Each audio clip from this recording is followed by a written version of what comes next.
Assalamualaikum warahmatullahi wabarakatuh. Apa kabar anak-anakku semuanya?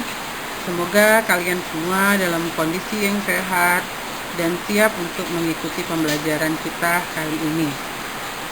Materi kita kali ini adalah mengenai transformasi. Nah, dalam transformasi ini ada beberapa bagian akan kita pelajari. Namun pada pertemuan kali ini di Selasa 6 Oktober 2020 kita akan membahas tentang translasi atau pergeseran. Nah, dalam mempelajari translasi ini nanti ada beberapa hal yang akan kita lihat ya. Apa saja yang terjadi di translasi, kemudian apakah rumus dari translasi itu sendiri. Yang paling penting adalah kita juga harus tahu ciri-ciri dari benda yang ditranslasikan. Perhatikan gambar berikut ini ya, gambar 1 berikut ini. Segitiga yang berwarna biru adalah hasil translasi dari segitiga yang berwarna merah. Trapesium yang berwarna abu-abu adalah hasil translasi dari trapesium hijau. Belah ketupat coklat ya adalah hasil dari translasi belah ketupat biru.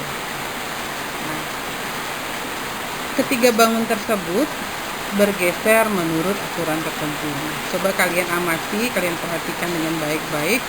Apakah terjadi perbedaan dari gambar tersebut ya? Apakah bentuknya berubah? Apakah segitiga berbiru berbeda dengan segitiga merah? Apakah trapesium hijau berbeda dengan trapesium abu-abu atau belah ketupat biru? Apakah berbeda dengan belah ketupat coklat? Dalam hal ini bentuknya ya. Nah, coba kalian lihat itu dan amati dengan baik. Selanjutnya sekarang perhatikan gambar 2 berikut ini ya.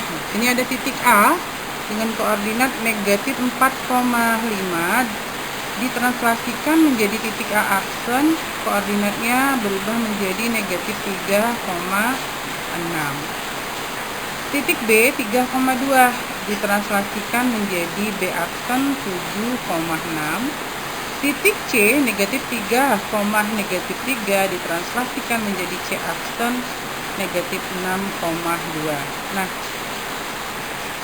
dalam hal ini kita akan lihat apa sih sebenarnya aturan yang mengubahnya ya, mengubah titik A menjadi A aksen, B menjadi B aksen, C dan menjadi C aksen. Adakah aturannya? Untuk melihat aturannya, mari kita lihat penjelasan berikut ini. Mengambil contoh 1, kita ambil titik A negatif 4,5, hasil translasinya adalah A aksen negatif 3,6. Titik A, nilai X-nya adalah negatif 4. Nah, kita lihat ya, negatif 4 ditambah dengan A, ini A yang akan kita cari nanti, hasilnya adalah negatif 3. Sehingga diperoleh A sama dengan negatif 3, negatif 4 menjadi positif 4, A hasilnya adalah 1. Nah, begitupun kita ambil nilai Y pada titik A, 5 ditambah B sama dengan 6. Sehingga diperoleh B sama dengan 6 dikurang 5. B sama dengan 1. Jadi aturannya adalah X aksen sama dengan X ditambah A dan Y aksen sama dengan Y ditambah B. Nah, kamu bisa mencoba untuk titik B dan C. Nah, kesimpulannya adalah translasi adalah salah satu jenis transformasi yang berguna untuk memindahkan suatu titik sepanjang garis lurus dengan aturan dan jarak tertentu. Yang berarti translasi tersebut hanya akan mengalami perpindahan titik dan tidak mengubah bentuknya. Translasi dari A menjadi A aksen dirumuskan menjadi A X, Y ditranslasikan terhadap A B menjadi A aksen X tambah A, Y ditambah B. Contoh 1. Titik A negatif 5,3 ditranslasikan dengan aturan 9 negatif 6. Tentukan A aksen, kemudian gambarkan pada koordinat kartesius. Penyelesaiannya, X aksen sama dengan negatif 5 ditambah 9. Sehingga hasilnya adalah 4. Y aksen sama dengan 3 ditambah negatif 6. Sehingga hasilnya sama dengan negatif 3. Maka A aksen adalah 4, negatif 3. Ini digambarkan pada koordinat kartesius menjadi seperti ini.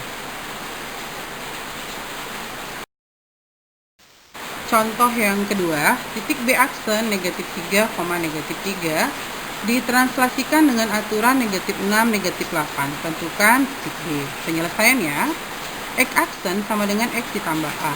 Negatif 3 sama dengan X ditambah negatif 6. Negatif X sama dengan negatif 6 ditambah 3. Sehingga hasilnya adalah negatif X sama dengan negatif 3, X sama dengan 3. Y aksen sama dengan Y ditambah B. Negatif 3 sama dengan Y ditambah negatif 8. Negatif Y sama dengan negatif 8 ditambah 3. Negatif Y sama dengan negatif 5. Y sama dengan 5. Jadi titik B adalah 3,5. 3. Titik C 8,3 ditranslasikan menjadi C aksen 0,4. Aturan translasinya adalah, penyelesaiannya, X aksen sama dengan X ditambah A. 0 sama dengan 8 ditambah A. Negatif 8 sama dengan 8. A sama dengan negatif 8. Y aksen sama dengan Y ditambah B. 4 sama dengan 3 ditambah B. Negatif B sama dengan 3 dikurang 4. Negatif B sama dengan negatif 1. B sama dengan 1. Jadi aturannya adalah negatif 8, 1. Nah, demikianlah contoh yang bisa memberikan. Nah, untuk lebih banyak contoh soalnya, silakan kalian kunjungi laman YouTube berikut ini. Di sana ada banyak contoh-contoh soal dan penjelasannya. Untuk selanjutnya, jika ada hal yang belum kalian pahami atau belum kalian mengerti, silakan bertanya di grup Telegram kita. Mem akan dengan senang hati membantu kalian untuk menyelesaikan permasalahan yang kalian hadapi. Contoh soal 4, bayangan dari garis 2X dikurang 3Y ditambah 5 sama dengan 0 oleh translasi negatif 3,1 adalah, judulnya ya, X dikurang 3, Y tambah 1, ini adalah untuk nilai X aksen, Y aksennya. Sehingga kita peroleh X dikurang 3 itu sama dengan X aksen, maka X sama dengan X aksen ditambah 3. Y ditambah 1 itu sama dengan Y aksen, maka Y sama dengan Y aksen dikurang 1. Selanjutnya kita substitusikan ke garis 2X dikurang 3Y ditambah 5 sama dengan 0. Nah, X tadi kita ganti dengan X aksen tambah 3, Y-nya kita ganti dengan Y aksen dikurang 1. Baiklah, selanjutnya 2 kali X aksen itu hasilnya adalah 2X aksen, 2 kali 3 hasilnya adalah 6, min 3 dikali Y aksen negatif 3Y aksen, negatif 3 dikali negatif 1 sama dengan plus 3, ditambah 5 sama dengan 0. Jadi kita dekatkan 2X aksen dikurang 3Y aksen ditambah 6 tambah 3 tambah 5, terus hasilnya adalah 14 sama dengan 0. Jadi bayangan dari 2X dikurang 3Y ditambah 5 sama dengan 0 adalah 2X dikurang 3Y ditambah 14 sama dengan 0. Setelah kalian menyaksikan penjelasan yang sampaikan, tugas kalian berikutnya adalah tugas mandiri ya. Silakan tuliskan kembali materi hari ini di buku catatanmu. Seperti biasa, setelah kalian catat, kemudian foto dan kirimkan ke grup Telegram kita. Yang kedua, nanti Mem akan membagikan link Google Form ya, yang akan di sana akan ada beberapa soal yang harus kalian kerjakan. Nah, kapan paling cepat tugas-tugas tersebut dikumpulkan? Tugas-tugas tersebut dikumpulkan paling cepat hari ini ya, Selasa 6 Oktober 2020 pada pukul 12 nanti.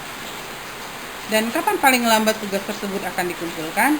Tugas dikumpulkan paling lambat tetap hari ini, Selasa 6 Oktober 2020, tapi waktunya lebih lama, yaitu pukul 8 malam. Nah, demikianlah pembelajaran kita hari ini. Semoga apa yang sudah menjelaskan tadi dapat kalian pahami. Tapi jika kalian belum memahami, kalian boleh mengajukan pertanyaan atau mohon penjelasan ulang. Demikianlah ya yang bisa Mem sampaikan. Lebih dan kurangnya Mem mohon maaf. Assalamualaikum warahmatullahi wabarakatuh.